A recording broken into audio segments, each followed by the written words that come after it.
Hi, I'm over to TheAllSeeingCamera. We back to the channel with another one. We're here to recap day 2 and see what evidence dropped, what they said in court, what actually happened. If you didn't see our video for day 1 recap, I suggest you go see that. That video was insane. Insane. A little crazier for those that wasn't paying attention to the case before it happened, or one of those that was actually ignoring the opposite side and was like, no, we don't care about the truth. We're going to stay to this side and this side only. For you guys, day 1 might be a little bit more shocking. And remember, day 1 was the prosecutor's day. Day 2 now is the defense team. Day 1, after day 1, I still felt like the defense team was good. Like, we didn't even have to really talk, bro. We good. We didn't even have to really talk and we good. Now let's go to day 2 and see if the defense team happens to step on their own toes or they do not. A lot of this evidence we probably already seen since we're just recapping. Missed a lot of this last week with you guys. You guys know, for those that are not on top of it, I'm here for you guys and I'm going to make sure you see this and I get it in front of your face. Let's react to this video and let's get straight into it. No further ado.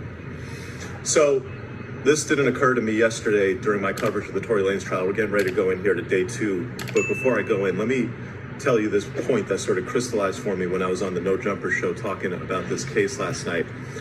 Shout out Adam, shout out No Jumper. I didn't even know he was on there. What's this guy's name? Can somebody comment down below, because YouTube don't ever give this man his right shit. 6ix9ine case, every case he's there. He's there front and center. Here is the prosecutor's theory of the case. And at one point I thought he was a lawyer on 6ix9ine case. I'm like, where, what team? Nah, he's not even working with nobody. He's like a YouTube lawyer. And I don't want to shit on him. I don't mean that in no bad way. What I mean by that is he's like our lawyer for the people on YouTube, bro. He comes and gives us the case. I'm assuming he has some background in legal, so let's not try to disrespect the man. We'll call him a YouTube lawyer, but you guys know what I mean. Remember, prosecutor's supposed to have discretion. The way he talks is knowledge. You know he knows a lot about what he's talking about. So, if you guys know his name, share it. If not, I'll find him on No Jumper. They're out searching for the truth. Here's their theory of the case, what they intend to prove at trial. Meg Thee Stallion exits the vehicle. Tory Lanez comes out behind her, shoots 5 times while yelling, "Dance, bitch." Meg runs away from him, walks away from him, hobbles away from him. She's now 20, 30 feet away from him inside a driveway of a residential home. She's not yelling, "Help, somebody call the police," nothing like that. They don't say that, but this is their account of the story. Okay, so let's just go back to just their facts. So she's there at the end, at the driveway. Kelsey comes out behind her. Kelsey goes to console her. What does Tory do?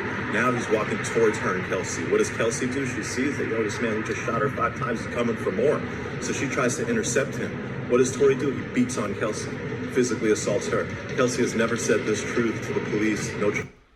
This was only a story we heard for the first time now. We've never heard this before, not from Kelsey, not from Tory Lanez, not from any of the eyewitnesses that saw She-Hulk slamming Kelsey and Kelsey slamming her back through an entire alley. But we're not there yet, so let's continue listening. Charges were ever pressed against Tory for Kelsey. The prosecutors are supposed to find the truth. They're supposed to use their discretion to find the truth. To me, if that's the story that they're going with, welcome to America. They're ODing on him like prosecutors do. And they're not talking about so many of the other events in this story that are... As we shared in day 1, a lot of the evidence that we're going to see, the prosecuting team is ultra biased. Ultra biased. Like, they're trying to do everything not to bring all the evidence in front of the jury, or really just to paint this man, Tory Lanez, as a menace. A menace running around with a gun that shot a girl because she said she could rap better than. One, we know both of those things. She can't rap better than Tory Lanez, and that shit just doesn't seem like it happened. Critical to finding the truth. That's not. Day 2 of the Tory Lanez trial is underway. It started with Meg Thee Stallion testifying. I'm going to take you through what she testified about in the morning. We're currently on lunch break. She's going to come back and complete her testimony this afternoon. It started with questions about Tory Lanez. She testified that she knew him only for a short time leading up to this incident. They were friends. She was asked, were you intimate? She said yes. She was asked, were you exclusive? She said quite happily no. Was you intimate with him? Yes. That's a different answer you gave on the Gayle King interview. That's what I'm saying. That's a different answer than you gave before. Exclusive, no. Okay, at least we're starting to get to the truth now. At least we're starting to get to the truth. Then they asked her about her relationship with Kelsey. She said that she's known Kelsey since freshman year of college. How do you know her? How would you describe the relationship? I found her answer very interesting. She said, I quote, "We did everything together." They asked her... The way that she talked about her relationship with Kelsey, I'm not going to hold you. I thought she knew her way longer than freshman year of college, bro. There's people that I still be like, oh, no, those are my new friends, my latest friends. And these niggas be like, bro, I've been chilling with you since 2011. What do you mean, new friend? What do you mean, latest friend? We've been hanging out since 2012 together. Well, my friend, you are still one of the latest people I've called my friend. I'm sorry, that is hard to say. But you still falling. You're the entry level. You get me? You gotta work your way. You gotta work your friendship up. Shorty's over here calling her best friend. She knew her for like what, 5 years? Come on. Hey, how do you feel about being here today? She was struggling through the testimony. I was a little surprised at her answer. She said, I don't feel good. I can't believe I have to come do this. Not really sounding like a victim to me. She's a strong black woman. That's the image that the jury, I think, would have gotten of her. And I expected her to say something more like, I'm here for justice. I'm here to tell my truth. That man shot me. They asked her about when they left the party and when Tory got there. So she explained that initially she had gotten there with a larger group of people. Then later she asked Tory to come. By the time other people were at that party. Let's not forget Odell was out there as well. I believe this was Rams Odell. I might be tweaking, but I believe this is injured Rams Odell. Before the Super Bowl, I might be tripping once again, but he was there. Corey Gambles was there. Kylie Jenner was there. Her Meg's, I believe, hairstylist was there. Meg was there. Kelsey was there, and Tory Lanez appeared. Just to paint a little picture, and I believe there's security there as well. So just to paint a picture of who was at the party and what was going on. We also heard in day one that they all had individual rooms. Time Tory got there, it was a lot fewer people. And then towards the end of the night, they asked her who was left. And she said it was basically just me, Tory, and Kelsey. And then we got in the pool. Then she said that when they were in the pool, her wig started getting loose. It was coming off. She felt uncomfortable, so she wanted to leave. She told Kelsey. Her and Kelsey went to the driver and said, hey, we want to leave. And this brings up the first point of contention where, according to Meg, the driver said, I won't leave without Tory. Now, obviously, Tory's team says Meg said she won't leave without Tory. And then the person actually, the defense attorney asked, well, why didn't Tory want to leave? And everybody was waiting for the answer to that question because that's the whole Kylie Jenner angle. Unfortunately, the defense objected. The judge said sustained. She didn't answer the question, why didn't Tory leave? The whole situation in the car. We all know why. You listen to the Daystar album, you gonna know why Tory didn't leave. He was trying to get some Kylie Jenner, and he wasn't trying to get a lip pack. She testified that, hey, look, we all got in the car. I got out, an argument started to break out.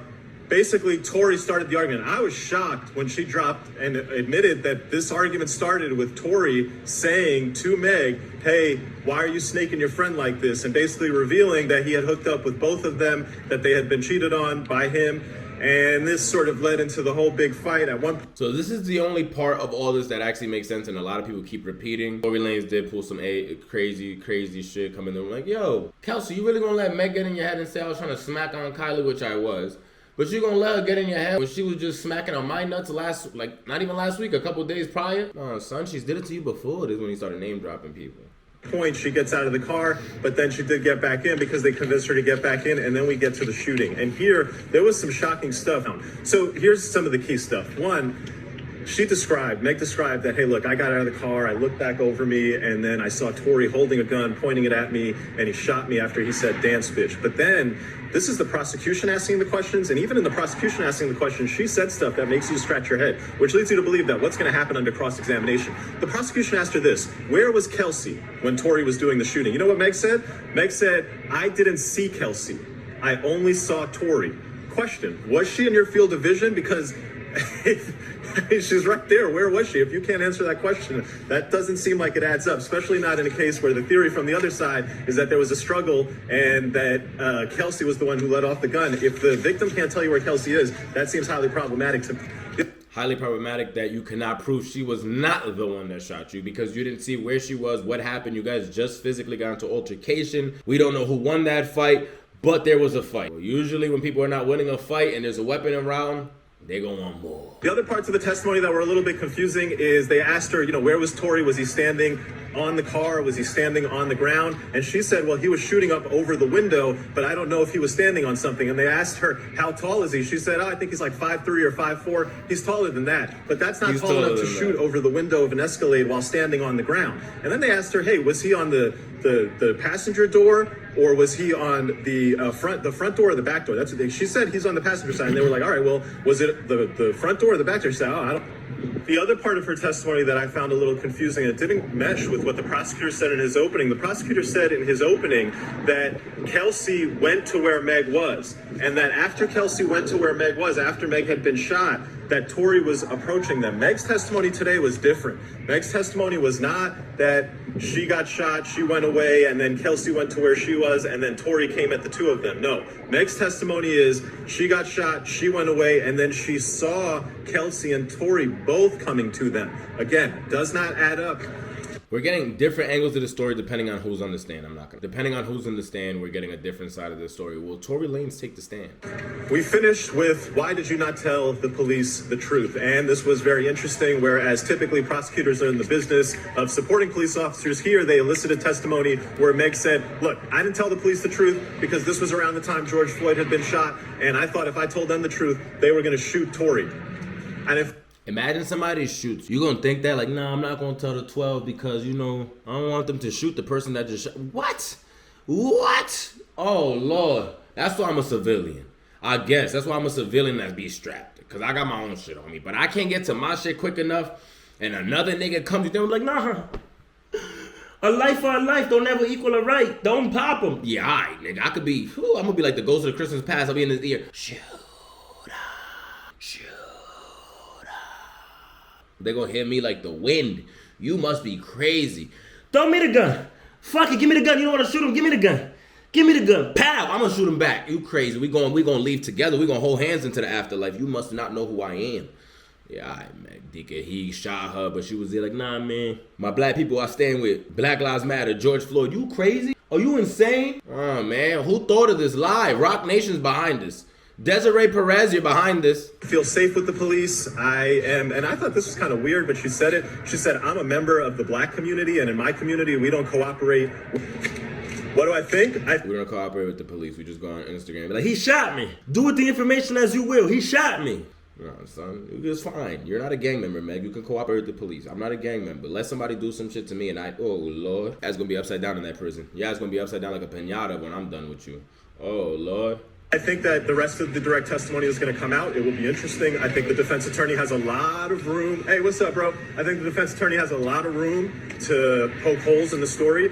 And I think the rest of the witnesses are going to say things that the defense attorney is going to have to show that it doesn't all add up. That if Kelsey was right there, how is Meg Thee Stallion going and telling you that when I turned around and I saw Tory shot me, I have no idea where Kelsey was? That's my whole thing. You're in the alley. Again, that's my whole thing. Everybody's fighting, everybody's around each other. How, when you turn around, the only person there is Tory Lanez? Was it a tunnel vision? Was you just so mad at him that you're enraged? There's been in times that I want to snap somebody's face that I don't even see nobody else in the room, just that person. And if you're in a physical combat with that person, for sure I can see that you're blurring everybody out. Is that what happened? Because it's hard for me to believe that everybody's fighting, everybody's all around. Tory happens to go from fighting back in the whip. The gun was in the back seat, they said at first. Let's remember that. Remember, it was in a bag. They don't remember what was in the bag. We're skipping a little bit forward, but we'll get to that. Tory grabs that, hops over, goes to the passenger seat, because they don't even know what side of the passenger seat he was on. So he could have been in the front or he could have been in the back. If he was in the front, you're telling me he jumped from the back after grabbing the gun to the front. He's not 5'3", he's not 5'4". I believe Tory Lanez is like at least 5'7". I would roughly say we have a lot of pictures together. I'm 6'2", 6'3". Every time I stand next to Tory, the couple pictures, he's like up to here to me. 5'4", you would be way shorter, bro. You would be like my girl's height. He's not 5'4". It's like 5'7". I would assume 5'7". That's what I'm saying for Tory Lanez. 5'7". So, and on top of that, he's standing in the car, shooting over the window, like shooting over the window. What is he, a toddler? This is the toddler that Dave Chappelle said he saw outside on the block selling yayo at 3 in the morning on the corner? Like, this shit just don't add up, guys. Comment down below. Let me know what you think about this. Is day 2 clear up the picture for you any better than day 1 did, or does it still leave you so confused on what actually happened? Meg Thee Stallion's story literally does not even align with the witnesses. The people are on even the prosecutor, like he said, the prosecutor was asking questions that even she answered crazy, that we was like, bro, you guys didn't practice this shit before? Y'all didn't practice the answer? Again, leaving a lot of space for the defense team to tear this apart. What do you guys think? Comment down below, like this video, subscribe to the channel. You know we're doing a giveaway at 4,000 subs. All you have to do is like this video, subscribe to the channel. I'll be picking somebody randomly and be sending you some Higher Movie merch. Also, if you like my concert content, I do take a lot of images at these concerts and I upload them to Instagram. So if you want to see some exclusive images of some of your favorite artists, go check that on my Instagram. It's always in the video description. And just let me know down below, what do you guys think so far about this case? Does this make any sense to you on what's going on? Anything that you can tell me that would probably clear things up? If not, tune in for our day 3 recap video. And like I love to say, until the next one, we out of here. All right, guys, when we ended day 2, we left out some information. There's another video that I just want to add to that real quick. So let's just review this before we call it quits and jump on to day 3. Other than Party saying that he was super embarrassed about all the numbers coming out of Meg's bodies, a little bit more happened as well before she got off the stand and we moved on to day 3 with Kelsey. Let's see. The trial is in the books. Meg Thee Stallion has finished testifying. Let me catch you up on what happened in the afternoon session. It started with the prosecutor leading with this. She said, "Hey, Meg, I know we went a little fast this morning. I want to slow down." And Meg said, "Yeah, I was a little nervous." And then Meg actually said, these are her words, she said, "I want to feel strong. I want to come off strong," and I didn't. And then she proceeded to testify, and she did come off a lot stronger and a lot more sure of herself in the afternoon session. There were powerful moments talking about, "He shot me," talking about the pain and the trauma and the emotion this whole situation has caused her, talking about how she initially did not want to do this. She wanted to try to protect Tory, and so there were very powerful moments in the testimony. She explained that ultimately she did decide to go to the police and say that Tory was the shooter because of the false narratives that Tory had put out there. In her mind, she felt like she was a grown woman. She shouldn't have been hanging out with these people, getting involved in this mess. I'm not quite sure who these people that she was referring to when she was like, "Oh, I shouldn't be hanging out with them." She was hanging out with like Kylie Jenner, her assistant, Tory Lanez. So I guess she just meant Tory. These people. Kylie, I guess, I'm thinking she's talking about including Kylie as well. Including Kylie, Kelsey, and everyone. Like, yo, these really were my friends. We've all had times in life like that where something has happened and you think these people are your best friends and they always got your back, and then shit happens and they don't play the part the way you thought they would. And then you just sit back and was like, yo, why was I even hanging out with these people? That's also what I'm thinking. Not only a Tory Lane finger point. Y'all, let's stop looking at ourselves. I thought that statement was very indicative about how Meg feels about this whole situation, which is basically that she did nothing wrong, she had nothing to do with this mess, and she just wants to be completely removed from the whole situation. She denied that Kylie Jenner told her to leave. She denied that the security guard, and Kelsey had at one point left and then came back because she said, "I want to go back to get Tory." She said that it was the security guard who wouldn't leave without Tory, and that's why she was there. But at the same time, she also admitted that she didn't want to leave without Tory. So again, there was a lot of this. She just didn't want to say anything that made her image look bad, and I don't know why. I'm assuming because she got a man. Also, she basically said it without saying it. I didn't want to leave without Tory Lanez. Everyone in the situation said, and really including Kelsey and Tory Lanez, saying that she went back for him because she was, again, a jealous tyrant. He denied that there was any sort of relationship between Kelsey and Tory, which could have led to her being accused of going behind Kelsey's back. And like in the car, she admits that in the car, Kelsey accused her of going behind her back. So I don't know how she's denying that there's no relationship between. The defense attorney asked her, "Hey, what did Kelsey mean when Kelsey said that this isn't the first time you've gone behind my back?" And Meg said, "Oh, I don't know." Oh, she knows. Oh, she knows. Then we get to the shooting sequence, and I think the defense attorney did a really good job here focusing on the fact that, hey, did Meg Thee Stallion actually see who was shooting the gun? I don't think there's any doubt that 5 shots rang out. The question is, who pulled the trigger? Was somebody pointing at her? And was all 5 shots from the same person? That's another. The defense attorney established this, that Meg is in the front seat, front passenger, that Kelsey is directly behind Meg, and that Tory is in the rear passenger seat. He got Meg to testify this. Meg gets out of the car. She walks a couple steps to the front of the car by the absolute front. And then she goes a couple steps beyond that. All of this took a couple seconds. Within that time, apparently, Tory Lanez has made it from the rear passenger seat to now being on the passenger side. And from the passenger side, he pulls out a gun. She said he pulled the gun. From where, it's not clear, but he pulled the gun, he points it at her, and shoots 5 times. Right before shooting, he yelled, "Dance bitch," leading her to turn around and then see him with the gun. He pulls it, points, shoots, 5 shots. Where's Kelsey in all this? She has no idea. What does she then do? She then crawls away. The part that the defense attorney focused on is how, in a matter of seconds, does he get from the rear passenger to having a gun in his hand to being on the passenger side in position to shoot over the window at you, all in a matter of seconds. To me, there had to be something else that happened in that sequence of events from the time she got out of the car and the time the shots rang out. And then and that we don't know what it is. It seems like there's something between Kelsey and Meg, even they're not friends right now, still trying to protect each other. Not really Kelsey trying to protect her. Between her and Kelsey. Yeah, I don't even know. I'm so confused. Between Kelsey and Tory, and there has to be some altercation because there's a fingernail on the ground and there's jewelry on the ground. And so and Kelsey has blood on her. Kelsey has her swimsuit strap ripped off. So how did that all happen?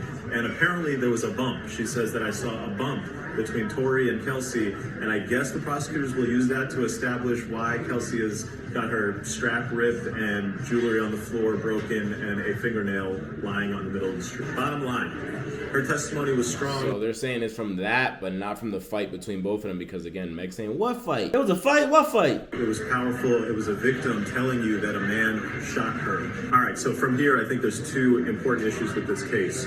One, what are the other witnesses going to say? What's the driver going to say? What's Kelsey going to say? And what is the there was a homeowner who lived there, who was in the house that is very close, very adjacent to where all of this is unfolding. He would have seen and heard a lot. He's going to testify. The other thing, the defense did a really good job of establishing that, hey, Meg's timeline here of in a few seconds, Tory gets out of the rear passenger, gets onto the passenger side of the vehicle, yells, "Dance bitch," pulls a gun, lets out 5 shots. There could have been a lot more that happened there in that sequence, because that's a lot of things happening in a very small amount of time. Guys, and seconds. It is not clear from Meg's testimony that a jury would go ahead and say, oh yeah, that man pulled a gun and he was shooting out. I could see the jury looking at that testimony, looking at that sequence of events, saying that doesn't add up and that means reasonable doubt. Or looking at it and saying, well, okay. There's a lot of reasonable doubt. We've been hearing that word. That is the word of the day. Reasonable doubt. That is the word of the trial. Reasonable doubt. Maybe something happened here, but did this guy intentionally pull a gun and shoot at this woman? No. Maybe there was another shooter. Maybe there's another explanation of how those gunshots rang out. Video games by now, then I don't know what to tell y'all. But you guys have to pay attention. Like, I knew this was gonna happen. This is just the beginning, y'all. I know y'all want me to talk, but this is just the beginning. So, like, when it's my turn, just know I'm gonna break everything okay? And we're gonna see who really look bad in it.